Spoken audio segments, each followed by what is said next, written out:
Alright, so you guys are in tune to KUCR 88.3 FM here in Riverside, streaming live online at kucr.org, and we have a special guest with us today, Walter Cabal. How you doing? I'm doing good, Edgar. Thanks for having me, dude. Alright, so, yeah, man, it's been a while since I've seen you. I remember seeing you a couple times playing and stuff, so it's finally a pleasure to have you in here. Yeah, totally. Thanks so much. I wanted to ask you, where are you from originally? Originally, Oh, okay. I was born in the Philippines. Oh, okay. So, I just looked up like my birth certificate the other night, but Quezon City. But I grew up in Victorville. Okay. And then, fast forward to college years, and I'm here at UCR. But that's over too, so. Oh, okay. So, I wanted to ask you, when did you first pick up the guitar? Oh, man.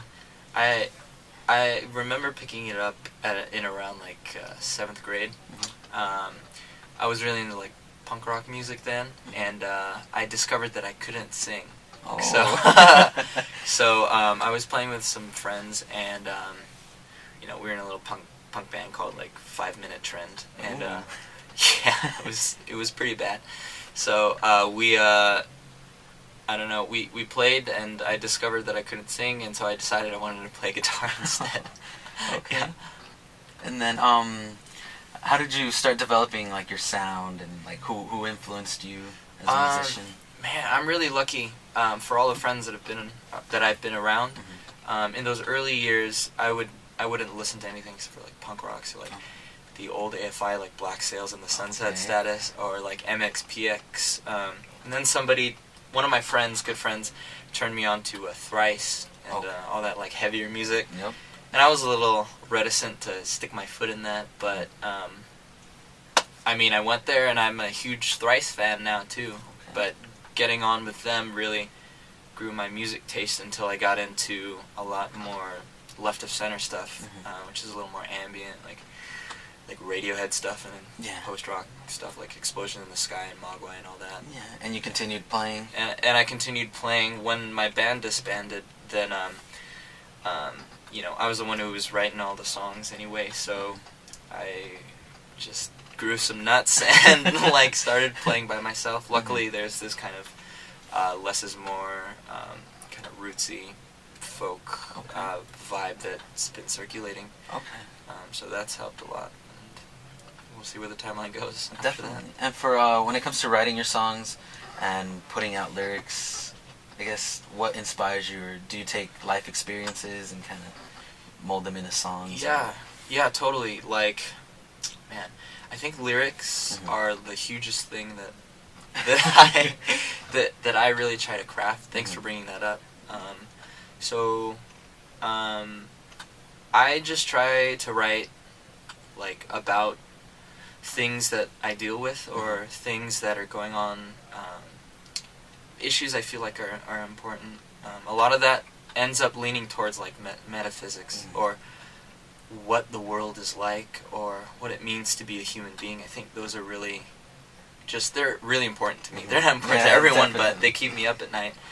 And I think that other music inspires me. Other writers like Tom Waits or David Bazan, Dustin Kensrue, Cohen, Dylan, those guys, they really helped to like teach me shape your music, how to tell stories and stuff like that, and things that aren't music, just hanging out and seeing the sun in that particular light, or feeling that crisp air, like definitely.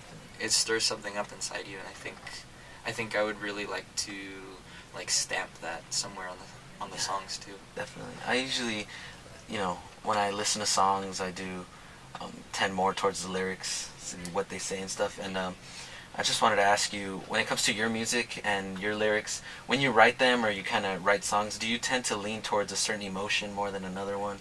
Because I do feel like a lot of different emotions when I listen to a song. Yeah. So maybe I like to take, like, let's say this song is sad, maybe he was really sad when he wrote it. Do you tend to do that? I think so.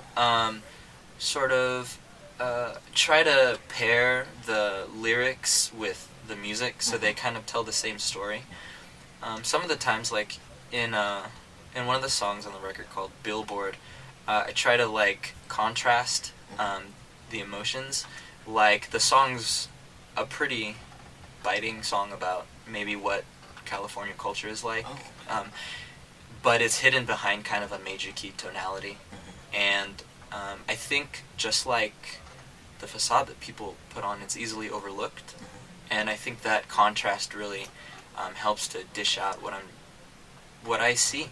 You know, it's rough to kind of find that place that's accurate. And then I guess ultimately, because you are a musician and you might see or even look at music differently, what does music mean to you as a musician? Yeah,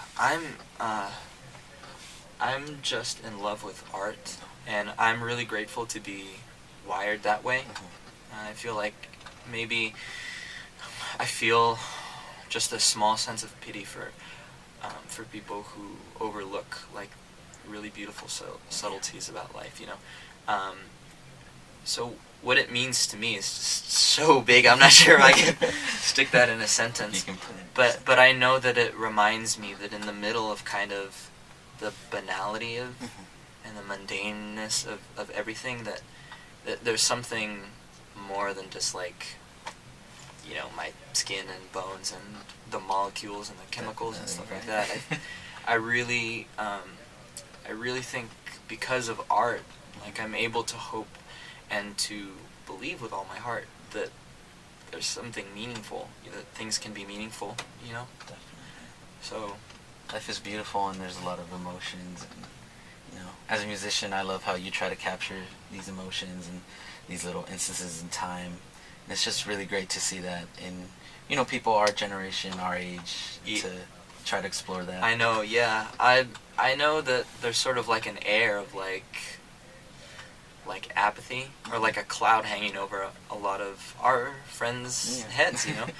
I really want to write in response to that. It really makes me kind of... It's unsettling to me that some of the music that my friends are tricked into really valuing, or really like wrapping their souls around, is, well, at least seems to me to be meaningless. I know that steps on people's toes, whatever, but but I think that, in the words of Dustin Kensrue, you know, that we're more than carbon and chemicals. You know? I really stick by that. Exactly, and that's beautiful. It's nicely put. And when it comes to performing and things like that, how'd you get started? Like, what made you be like, I want to be out on the stage, I want to share this with people? Yeah, so I was in this other band called Versa for like the earlier part of my college years, and we disbanded. Things didn't work out. I wasn't the singer though, because remember, I discovered that I couldn't sing. I did write the lyrics and like the melodies and the guitar work and stuff like that. When we disbanded, there's sort of a chain of open mics here in Riverside. It was the old Coffee Depot, the big one, and then the Plaza one, the Plum House, Back to the Grind, and stuff like that. I gathered some nuts, and like I observed one of the open mics to see maybe what I would expect, and I jumped, you know? And it was really horrible in the beginning, but I couldn't sit around and not express, you know. Somehow something shoves me that way, and that's what happened. I got later picked up by a dude who does shows at the Plaza, and then Chain Reaction, and then I've gotten to open up for like Robert Schwartzman from Rooney and some really cool dudes like the Motel Life. I'm really grateful for just the shows have been given to me, so I can't really take credit for that. No, that's beautiful. So do you have any inspirational words or anything like that for anybody that's kind of trying to get into music? Yeah, it's definitely a tough gig. I'm not sure if I'm like qualified to like stand from a place of I don't know, profound maturity or anything like that.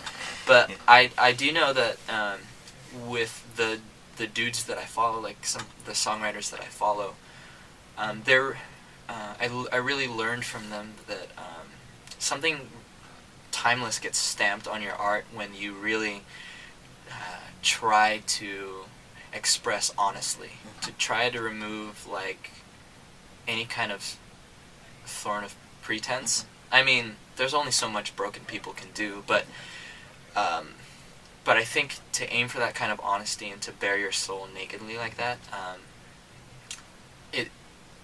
it's gonna get heat and whatever. Like, a lot of people hate my favorite musicians, but I think there's something there. There's something that's that surpasses whatever sounds and whatever's in, you know? Yeah.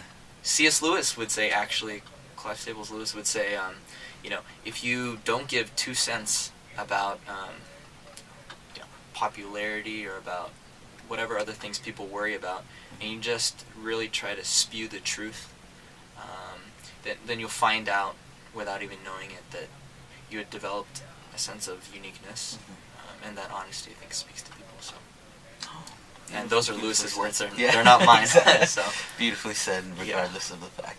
So, tell us, do you have any shows coming up? Anything like that? I do. know there's something coming. Yeah, up, right? I'm the album's out, but I want to celebrate with everyone who supported and people who are new to the tunes. I'm doing a CD release celebration show with Taylor Collins, who's from Long Beach, and Roy Rodriguez, who used to sing for Arms Like Yours and now plays with Southern Lights, and Castle Pines. So that's going to be on March 9th. The show doesn't cost any money, but my aim was to try to intersect like art and action, like doing something meaningful. So we ask that instead of bringing money to get in, that listeners would bring 2 canned goods or a new or used shirt to give away. All the stuff will get donated afterwards. Oh, that's beautiful. All right, I like that. I really do. I know. Where's that going to be at? That's going to be at Crest Community Church. Crest Community Church. All right. And then, so yeah, you can find that on. You're gonna post that on your. Yeah, it's the event page on. You can find it on the little events tab of my Facebook, which is just facebook.com/Walter.Cabal.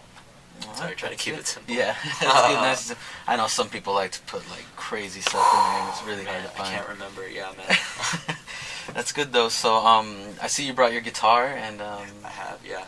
Yeah. Are we gonna get to listen to you for a cool while? Yeah. Yeah. Right, that'd be definitely.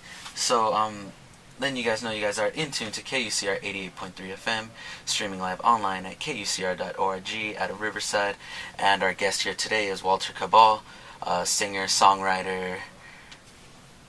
What else? What else would you call yourself? Yeah, I think that describes it.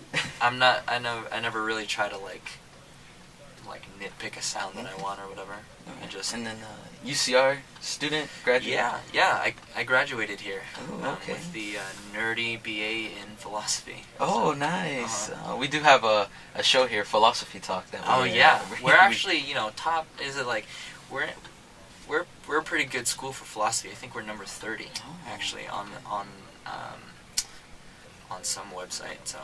Okay. And do you use like what you learned in philosophy and through your major, and does it affect your music? I do. It does actually. I actually switched to philosophy because I'm sort of naturally wired like that. Okay. I was reading a bunch of material that got in the way of my music classes, so I switched over, and a lot of the issues that I dealing with doubt, maybe what's called the problem of evil, why good things happen to.